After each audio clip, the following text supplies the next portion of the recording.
नमस्कार विद्यार्थी मित्रों, अभी हम झील के बारे में देखेंगे। तो भारत में बहुत सारी छोटी बड़ी झीलें हैं। उसमें कई मीठे पानी की भी है, कई खारे पानी की भी है। मीठे पानी की जो झीलें हैं वो हिमालय के पहाड़ी क्षेत्रों में है। हिमालय का जो पर्वतीय इलाका है उसमें ज़्यादातर मीठे पानी के झील है यानी सरोवर है। अधिकतर झीलों में वर्षा ऋतु में पानी होता है, बाद में गर्मी के मौसम में सूख जाता है। अभी कई सूखे प्रदेश से अंतस्थलीय नदियों द्वारा झीलों की रचना हुई है। सूखे प्रदेश यानी गुजरात में कच्छ का रेगिस्तान है और राजस्थान है, वहाँ अंतस्थलीय नदियाँ, मैंने आगे भी बताया था कि कई नदियाँ, ज़्यादातर हम देखते हैं कि नदियों का पानी अंत में सागर को मिलता है, लेकिन कई सारी नदियाँ ऐसी है कि उनका पानी सागर को नहीं मिलता है, पर ऐसा शुष्क प्रदेश में, रेगिस्तान में वो नदियाँ समा जाती है और वहाँ झीलों की रचना करती हैं। अंतस्थ नदियाँ यानी जो नदियाँ सागर को न मिलकर सूखे प्रदेश में यानी रेगिस्तान में वो प्रवेश करती हो, समा जाती हो और वहाँ झीलों की रचना करती है, वो है अंतस्थ नदियाँ। जैसे मैंने गुजरात की अंतस्थ नदियों के नाम बताए थे, बनास, सरस्वती, रूपे। वो नदियाँ सागर को नहीं मिलती, लेकिन कच्छ के रेगिस्तान में वो नदियाँ समा जाती हैं, मतलब वहाँ वो अंत में जाती हैं।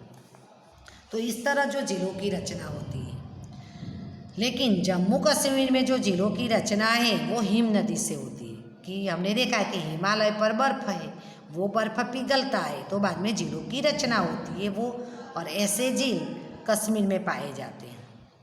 तो कुछ झीलें की रचना अभी हमने देखा कि झीलों की रचना किस प्रकार होती है। तो जो सूखे रेगिस्तान इलाके हैं वहाँ पर अंतस्थ नदियों के कारण, जबकि कश्मीर में जो झीलों की रचना हुई है वो पर्वतों पर जो हिम है, बर्फ है, वो पिघलने से, और कई झील ऐसे कि पवन, नदी और मानव प्रवृत्तियों के कारण निर्मित हुए।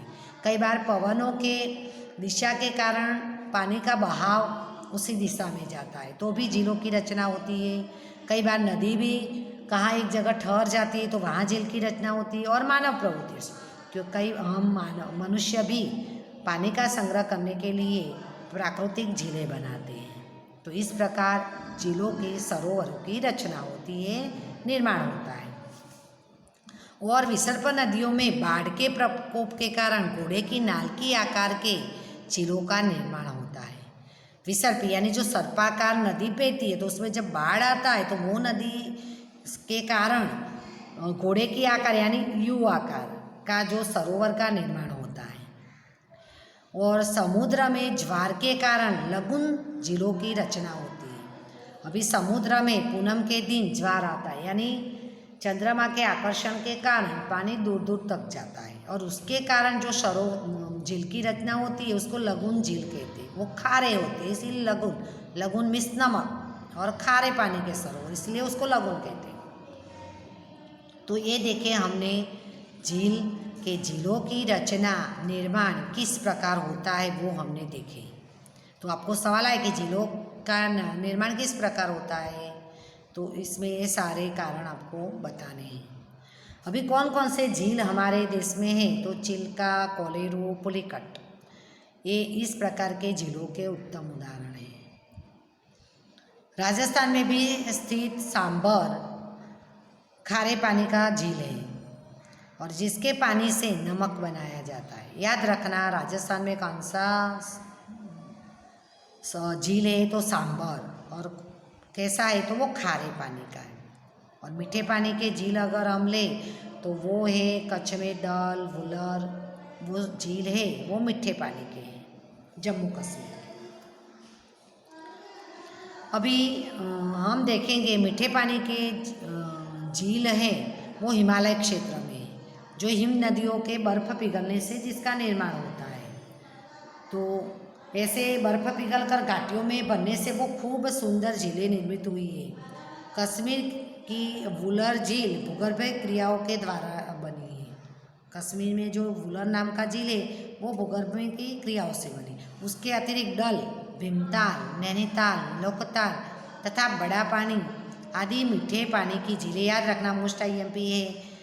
कश्मीर में मीठे पानी के झील कौन कौन से हैं? तो डल, भीमताल, नैनीताल, लोकताल और बड़ा पानी। और खारे पानी के झील है तो सांभर है, चिल्का, कोलेरू और पुलिकट, वो खारे पानी के झील है। अभी झीलों की उपयोगिता मोस्ट आईएमपी है कि झील हमें किस प्रकार उपयोगी है। तो जो पानी उपयोगी हमें है वही हमें झील भी उपयोगी। पानी की उपयोगिता ही झीलों की उपयोगिता में है, नदियों की उपयोगिता ही झीलों की उपयोगिता में है।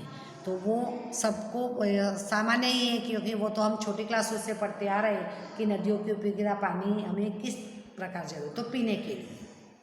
तो हमारे लिए झीलें कई तरह से उपयोगी है। कई नदियाँ झीलों से निकलती है, तो एक तो उपयोगिता, कई नदियाँ ये झीलों में से निकलती है। और जहाँ अधिक बारिश होती है वहाँ झीलों में अधिक मात्रा में पानी का संग्रह किया जाता है। बारिश अधिक होती है तो वो झीलों में पानी का संग्रह होता है। और हमें सबको पता है कि संग्रहित पानी है वो बारिश के मौसम में या अकाल जैसी परिस्थिति में वो पीने के लिए, खेती में सिंचाई के लिए हम वो पानी का उपयोग कर सकते हैं। संचित पानी का भी, जो पानी का हमने संग्रह किया है उसका उपयोग सिंचाई यानी खेती में तथा अन्य कामों में किया जाता है। अन्य कामों में जैसे कि घर वपराश में, उद्योगों में, कारखानों में, तो उसका उपयोग किया जाता है। झील में संग्रहित पानी का उपयोग अकाल के समय में भी होता है, वो तो आपको पहले ही बताया। और नदियों पर बांध कर उसके अंतर्गत जो झीलें बनती है तो उनमें से जो उसके दरवाजे डैम के खोले जाते हैं और जो जलप्रपात जैसा गिरता है उनमें से टरबाइन रख के जल विद्युत भी उत्पादन किया जाता है। और जो बिजली का उपयोग हम करते हैं तो उसी प्रकार ही वो बिजली हमारे घरों में आती है। कई झीलें तो प्राकृतिक सौंदर्य में वृद्धि करती है। अभी हम कई बार घूमने फिरने जाते हैं तो उसमें नौका विहार करते हैं, तो वो भी प्राकृतिक सौंदर्य का भी वो एक धाम बनती है। तो परिणाम स्वरूप ऐसी झीलें पर्यटन स्थल के रूप में विकसित हुई है। लोग घूमने फिरने, आप भी कभी ऐसे स्थल पर गए होंगे कि उसके आजू बाजू में गार्डन रहता है, वहाँ हम नौका विहार करते हैं तो पर्यटन स्थल बन जाती है। और झीलों में मत्स्य उद्योग यानी मछलियों को पकड़ने का भी काम होता है, तो मत्स्य उद्योग का भी विकास होता है। तो इस तरह हम देखें कि झीलों की उपयोगिता, तो वो नदियों की उपयोगिता है वही झीलों की उपयोगिता में आएंगे। तो ये आईएमपी प्रश्न है, परीक्षा में भी आ सकता है, तो इसको आपको याद रखना है।